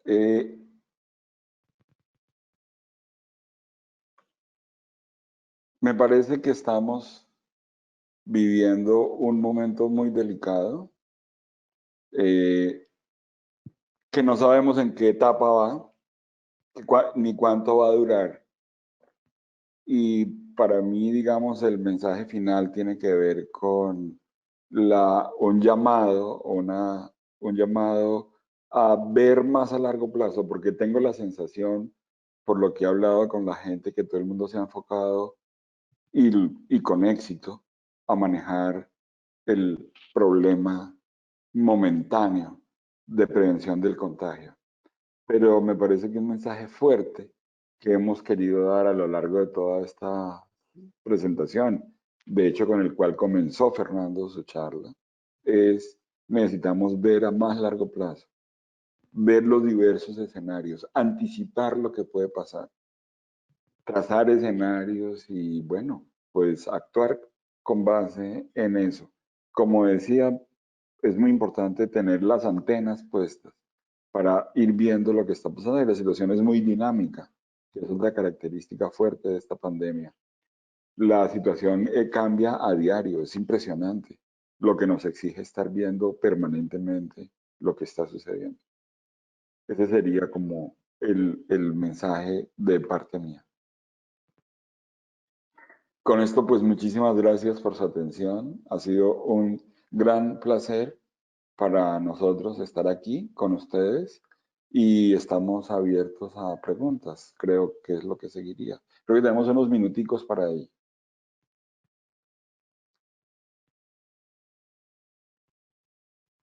Muchas gracias, Fernando y Jairo. Vamos a abrir el ciclo de preguntas. Déjenme ver aquí.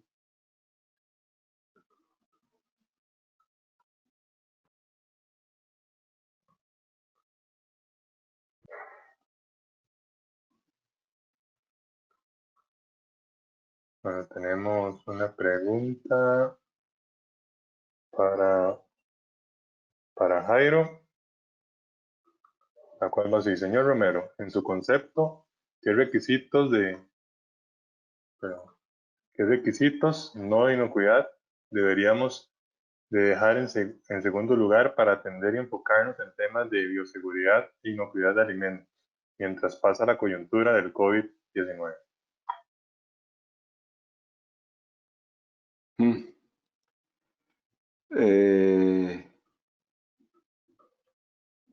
¿Qué requisitos no de inocuidad?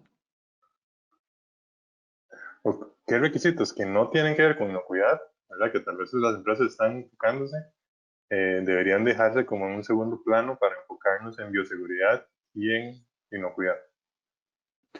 No me parece que ese sea un dilema o que ese sea una disyuntiva. Creo que lo que ha exigido la pandemia es ampliar, actuar más, expandir el ámbito de análisis y de acción. Obviamente, el enfoque de riesgo que tanto hemos promocionado hoy invita a priorizar con base en el riesgo. Luego, lo que haría sería, para responder a eso, si es que algo se puede atenuar o se debe atenuar, habría que verlo con base en el riesgo. Las empresas han reducido la consultoría, la capacitación, los análisis de laboratorio. Obviamente, pero eso es más que todo desde la perspectiva de inversión. Las empresas un poco preocupadas por el flujo de fondo, ha cortado las cosas que creen que pueden dejar de pagar más rápidamente. Pero de ahí para allá, ¿qué medidas? Tendría que ser muy con base en evaluaciones de riesgo, pero sobre la base también de que, en mi opinión, lo que hay que hacer es expandir, ampliar más la base para atender todo lo que está pasando. No sé si Fernando quiere comentar algo. Una pregunta un poquito... Sí, no, creo que lo has dicho muy bien. Para mí es más, no es realmente quitar nada, sino es sumar, porque todo esto del COVID nos ha llevado a un cambio en el diseño de proceso, en poner las famosas barreras, por ejemplo, las plantas cárnicas, ¿verdad?, de separación de personal. En el tema de desinfectantes, por ejemplo, ¿no? Realmente ya se ha visto que la mayoría de desinfectantes que se utilizan en la industria de alimentos sirven para reducir el virus. El virus tiene una capa lipídica y es muy sensible a los desinfectantes. Entonces, por ese lado, no es necesario hacer un enfoque extra, pero sí superficies de alto contacto, ¿verdad? Que es el sumar, que comentaba también Jairo, ¿no? Superficies que se tocan mucho, con mucha frecuencia, ahí sí que tengo que aumentar la frecuencia de desinfección en esas superficies.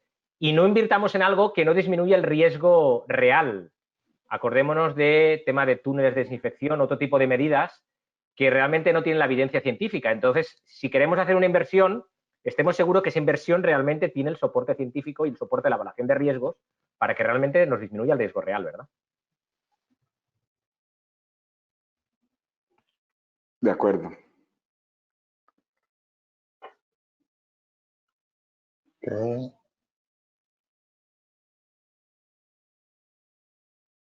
Otra consulta, bueno, hacen un comentario sobre el impacto que se espera de la crisis sobre las diferentes normas de sistemas de gestión de inocuidad de alimentos.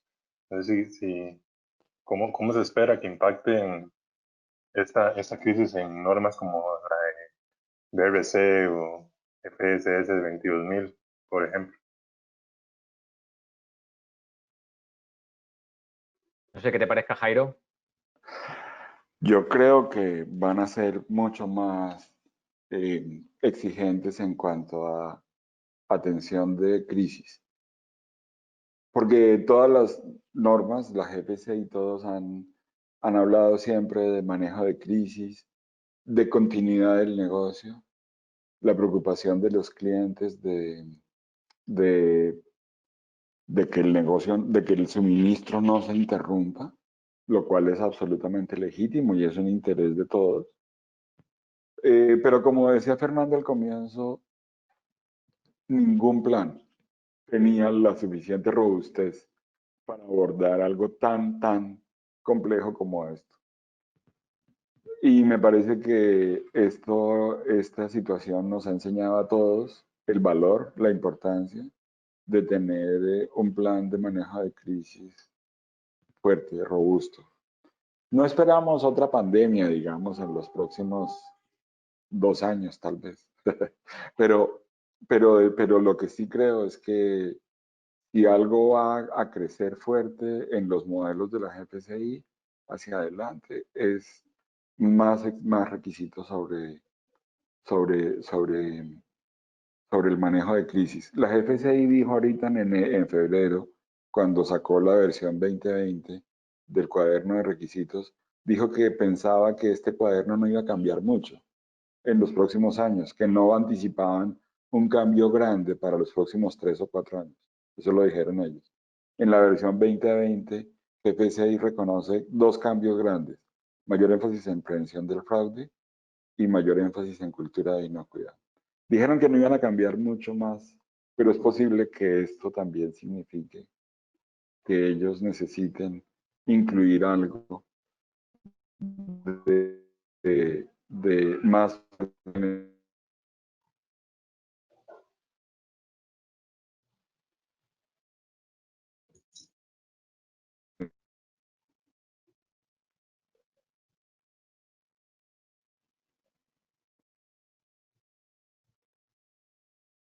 ¿Algo más? ¿No? ¿Querías complementar algo? Se te cortó al final, Jairo, un poco. Si quieres volver a repetir lo último. No, lo último que dije fue que pensaba que la gente, que creo que la GPCI seguramente podría llegar a pedir planes un poco más robustos, aunque como decía, la GFCI dijo hace poco que no pensaba cambiar su cuaderno de requisitos muy rápidamente, solo que esto puede significar algo nuevo. De hecho, vi una noticia de la GFCI y el COVID, pero no la leí a fondo. Pero todo está pasando muy, muy rápido. No sé si tú tienes alguna... Coincido contigo, Jairo. Para mí el tema de fraude alimentario, el tema de las cadenas de suministro de materias primas, para mí es esencial. Yo incluso me atrevería leyendo algún artículo en Estados Unidos de que va a aumentar el fraude porque va a haber escasez de materias primas en algún momento. Es decir, y eso obviamente es así. Es decir, siempre hay personas que van a buscar la ventaja competitiva y ante la escasez de una materia prima van a tratar de sacar ventaja. Entonces, para mí el fraude es algo importante. Lo que comentabas de la crisis y el manejo de personal. Todo el tema de componente de personal, componente humano, eso para mí es importante, ¿no? A pesar de que no va a ser un tema de inocuidad de alimentos, sí que nos va a afectar a tema de diseño, lo mismo, diseño de procesos, diseño de instalaciones, diseño higiénico de equipos, protocolos de seguridad, más temas riesgos laborales, ¿no? Pero que están dentro del manejo de la industria de alimentos. Entonces, sí, coincido contigo. Perfecto, gracias. Otra pregunta que nos hacen acá es que, ¿qué opinan sobre la tendencia en las empresas de que los equipos HACCP o los equipos de inocuidad sean los mismos equipos que se encarguen del manejo de crisis? O sea, que es normal porque son un equipo estructurado, pero ¿qué opinan ustedes si es este equipo el más adecuado para el manejo de las crisis? Acordémonos que HACCP o inocuidad es un círculo, es un pequeño componente de todo lo que implica una crisis como estas. Entonces, realmente en mi equipo de crisis tengo que tener tanto el tema legal como el tema de logística, como el tema de recursos humanos, es decir, todos los componentes que están en la empresa se están viendo afectados o se van a ver afectados por esta crisis. Entonces, si pensamos desde el punto de vista de qué departamentos o qué unidades, deben estar todas las que componen la empresa en un equipo de crisis, obviamente, ¿no? Gracias. Preguntan también, bueno, señor Romero, ¿qué aspectos, a lo sumo 3, van a cambiar en los consumidores como mínimos no negociables desde el punto de vista de calidad e higiene por la pandemia?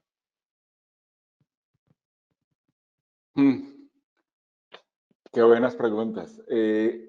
Pues a mí me parece que, como lo mencionaba antes durante la presentación, el tema ambiental, ecológico, economía circular,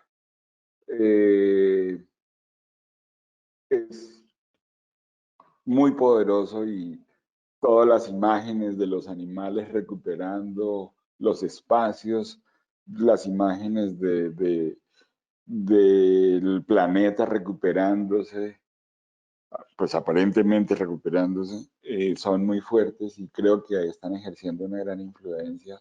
Pero el interés por lo ecológico es muy fuerte. Mencionaba también el interés por lo local, por lo nacional.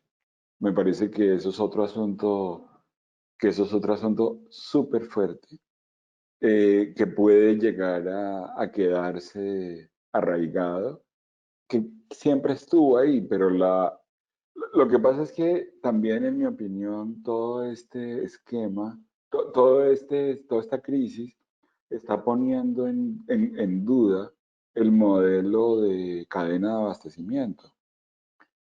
Los países de repente se están dando cuenta que no era tan real eso de que podían dejar de comprar, dejar de producir la comida que consumen. Mire Venezuela, pues para no ir más lejos. Los problemas de abastecimiento de comida en Venezuela y en otros son grandísimos. No quiero meterme en asuntos de política, ni mucho menos, pero hablábamos el otro día planeando esta charla. ¿Qué pasa si Estados Unidos decide cerrar la exportación de maíz porque necesita el maíz para consumo interno? ¿Qué pasa con la producción de animales en toda América Latina, que le compramos el maíz a ellos, a Estados Unidos y Canadá? ¿Qué pasa si deciden que durante unos meses no van a vender trigo? Las implicaciones que eso tiene. Luego, la producción local y el consumo local y el estímulo a lo local puede ser otra cosa muy fuerte que se quede en la mente. Venía también el tercero, y para decir tres, digamos, muy atrevido de mi parte, pero venía una cosa fuerte sobre alimentación sana y que creo que está pues cada día más también importante para la gente el tema de alimentarse sanamente. En todo eso, lo que me parece más interesante es que la industria de alimentos juega un papel fundamental. A mí me parece espectacular cómo es que en ese proceso de asegurar el suministro de alimentos se reconoce y se ha reconocido el papel de la industria de alimentos como el balanceador, el mediador, el equilibrador de la cadena, que me parece algo genial. Muy bien. Y eso sería mi respuesta. No sé si de repente Fernando quiere ampliar algo más sobre el tema. No, me parece súper acertado. De hecho, el tema del proteccionismo y el consumo local es algo, y volvemos a la percepción del riesgo. El consumidor lo percibe. Ahora mismo hay una percepción muy fuerte, y eso es mi opinión, de que todo lo que viene de fuera le tengo miedo. Le tengo miedo a todo lo que viene de fuera. Quiero conocer al proveedor, quiero que sea de donde yo vivo, quiero que sea local y así estaré seguro de lo que estoy comiendo es seguro. Entonces, yo eso lo he percibido mucho en redes sociales, especialmente en España, en otros países de Europa. Quizás en Latinoamérica no tanto, pero sí es un movimiento fuerte ahora mismo. El que todo lo que viene de fuera me da miedo. Y eso es una percepción, y volvemos a lo mismo. En una crisis está el riesgo real y el riesgo percibido. Y todos, industrias, consumidores, profesionales, tenemos que atajarlo los dos de igual manera. Ese radar que comentaba Jairo, es importante sondear cómo están pensando los consumidores. ¿Qué percepción del riesgo tienen los consumidores? Importantísimo, ¿no? Gracias. Otra consulta que tenemos acá, bueno, voy a hacer dos en una. Preguntan sobre la opinión que tienes sobre una circular de INVIMA que habla de que la industria de alimentos reporte los casos de COVID que han presentado. Y también nos preguntan sobre qué información aconsejan deberían incluir las empresas en su página web sobre COVID, ¿verdad? Es como qué estilo de información o qué tipo de información sería importante que la empresa ponga en esas páginas. Por lo de INVIMA me imagino que la pregunta es para mí, pero aquí en Colombia han salido varias aplicaciones. Corona App es una del gobierno. Y yo apenas salió, me inscribí y vivo actualizando la información, que me parece importante tener datos. Pero desafortunadamente, y esto es una cosa que me parece que es muy colombiana o que es muy local lo que está pasando, toda esta cosa ha sido un poco cuestionada, como politizada, como vista con algo de desconfianza. A mí me parece muy importante que el INVIMA sepa qué problemas de contagio hay, que lo sepamos. Es importante saber, para saber qué hacer.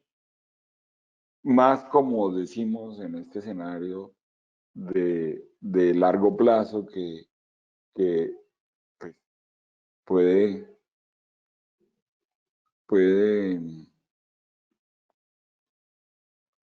durar mucho. Entonces necesitamos tener información, es fundamental. La información es fundamental para poder tomar decisiones acertadas en medio de esta situación. Repítame la otra pregunta, por favor, Manuel. Es sobre el tipo de información que se recomienda a las empresas poner en su página web sobre COVID específicamente. Bueno, les recomiendo, decía durante la presentación que había 5 ejes de la comunicación.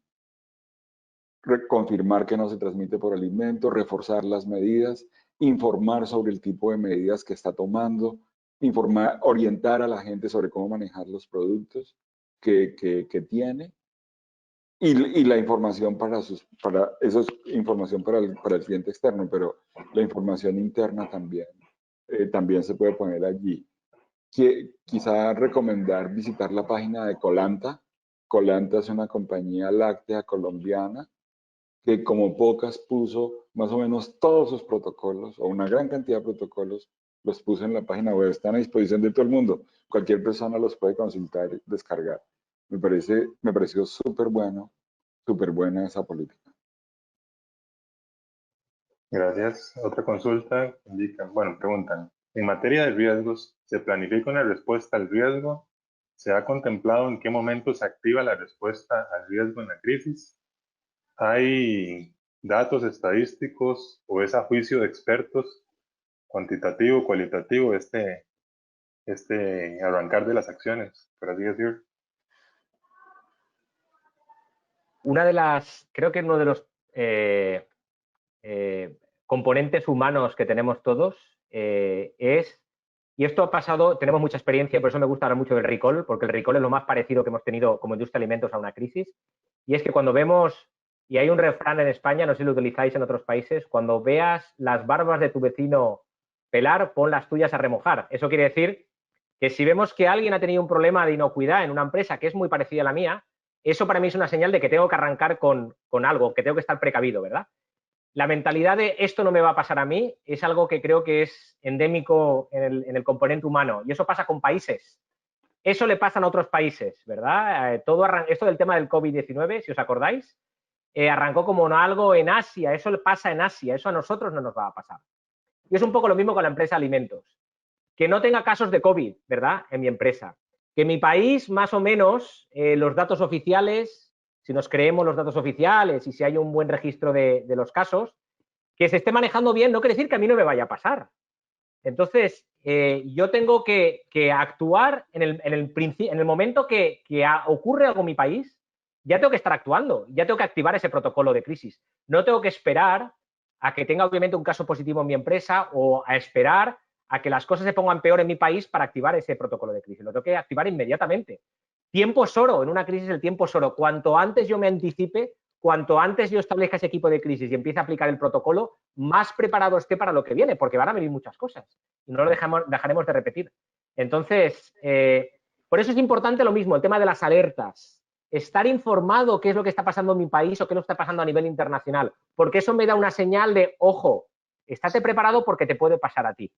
¿De acuerdo? Y es muy importante, para las empresas que no han tenido ningún caso de infectados en sus empresas, los países que están llevándolo más o menos bien, entendamos que esto es un tema muy fluido, es un tema muy dinámico. Activemos los protocolos, tengamos el equipo de crisis y estemos planificando por lo que pueda pasar. Veamos qué escenarios, y Jairo lo ha comentado mucho en su presentación, qué posibles escenarios pueden ocurrir a futuro. Estemos preparados para eso, seamos proactivos.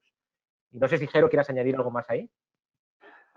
No, me parece, no estoy de acuerdo, en realidad. Muy bien. Muy bien. Otra pregunta que nos hacen es ¿cómo podemos evaluar dentro del análisis de riesgos las actividades de los trabajadores fuera de su lugar de trabajo? ¿Verdad? O sea, hacen el comentario de que una empresa controla muy bien a lo interno, pero ¿cómo meter dentro de ese análisis lo que puede estar pasando afuera? Yo creo que es un poco, así que sí que volvemos a los mensajes universales de comunicación de riesgos que han manejado todos los países, ¿no? Protégete a ti, protege a los demás. Es decir, el distanciamiento físico, el aislamiento o la cuarentena cuando hay que hacerlo, el lavado de manos, todas esas comunicación que yo digo de mensajes universales que hemos escuchado multitud en ocasiones, pues es de enfatizarlo. Y es decirle a las personas, esto no termina cuando tú sales de tu empresa. Es decir, tú tienes que volver cada día aquí. Somos una comunidad, estamos todos en lo mismo, estamos en el mismo barco. Luego, sigue teniendo las mismas medidas higiénicas y sigue tratando de protegerte a ti y protegerte a los demás, ¿no? Entonces, yo creo que ahí es un poco hablar de esos mensajes universales y que es importante que la gente siga con esa mentalidad fuera, porque cualquier fallo ahí nos afecta a todos. Cualquier persona que vuelva infectada al día siguiente a la empresa significa el cierre de la empresa, significa pérdida de puestos de trabajo, significa una crisis para lo que decía Jairo de la continuidad del negocio. Entonces, que la gente entienda lo importante, el por qué. Porque yo tengo que seguir con estas medidas fuera porque esto nos impacta a todos, ¿no? Ahí me gustaría decir que quizá una manera de llevar a cifras como a Fernando le gusta y como debe ser, el riesgo del contagio afuera podría ser a través de una encuesta. Igual va a ser muy impreciso porque pues, esa es la característica de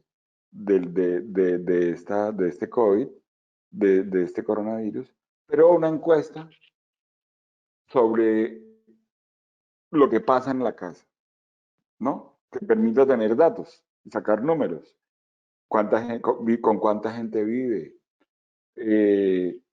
¿Cuántas habitaciones? Da a la calle, el tipo de ventilación, tiene aire acondicionado, en fin, imaginarse todos esos factores de riesgo que conocemos, que toma transporte público, esa es una preguntaza, o si usted viene en su propio vehículo, en bicicleta, a pie.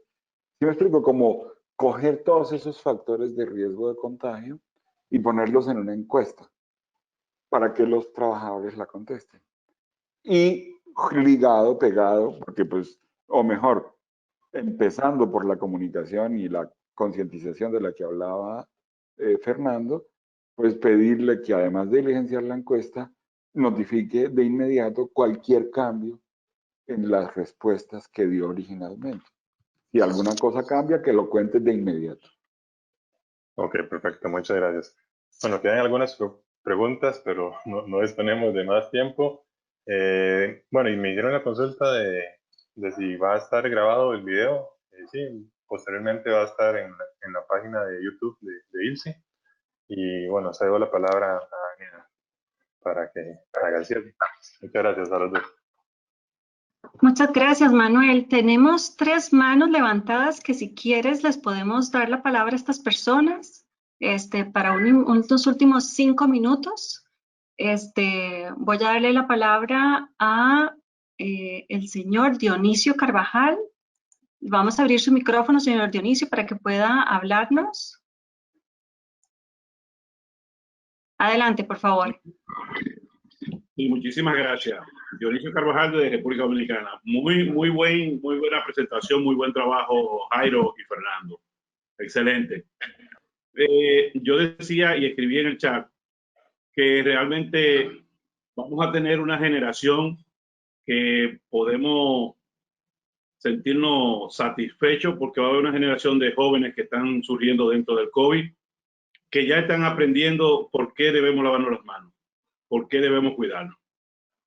Pero, a Jairo, ¿cómo se vería la industria afectada en los próximos 10 años que no estén pensando o que estén pensando como que esto se va a terminar en diciembre? Porque ya, como dijo Fernando, esto es para largo.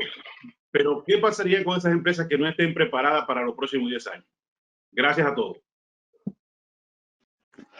Bueno, me gusta, Dionisio, gracias por la pregunta. Me gusta su optimismo de pensar en 10 años.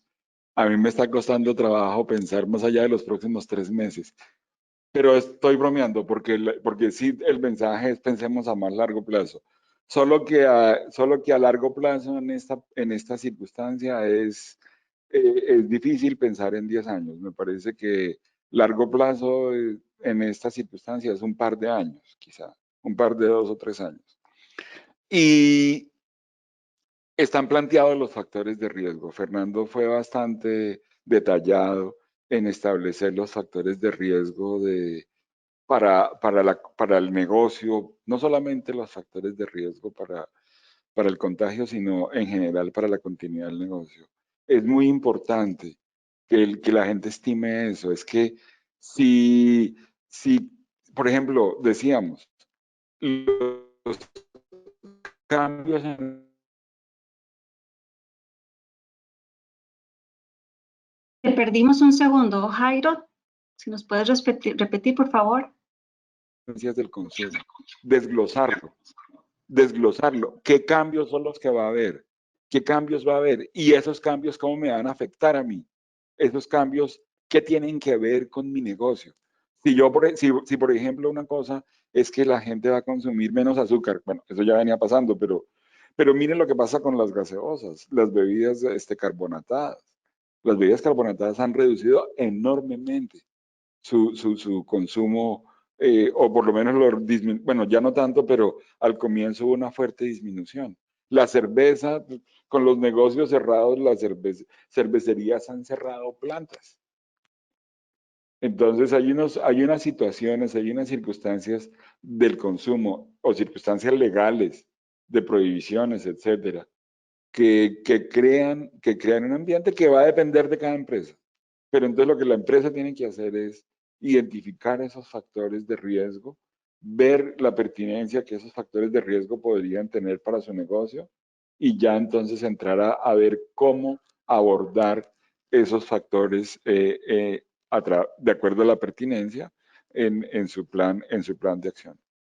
Sería a grosso modo lo que podría decir. Gracias, Jairo. Vamos a darle ahora la palabra al señor Jorge Arturo Jara, que está aquí.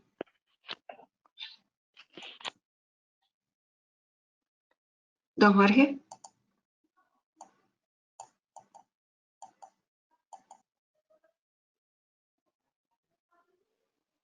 Don Jorge tiene el micrófono cerrado. Ya nosotros lo hemos convertido en...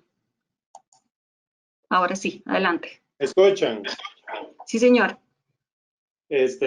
Bueno, muchas gracias, Jairo y Fernando. Un gran gusto de verlos a ambos. Una clara y excelente presentación. Creo que parto y voy a hacer un comentario muy rápido. No tengo preguntas. Jairo muy sabiamente dijo que estamos en un momento delicadísimo. Es un tiempo claramente de crisis y por eso estamos hablando de manejo de crisis en tiempo de coronavirus. Las empresas están reduciendo al mínimo sus gastos, están racionalizando todo lo que pueden.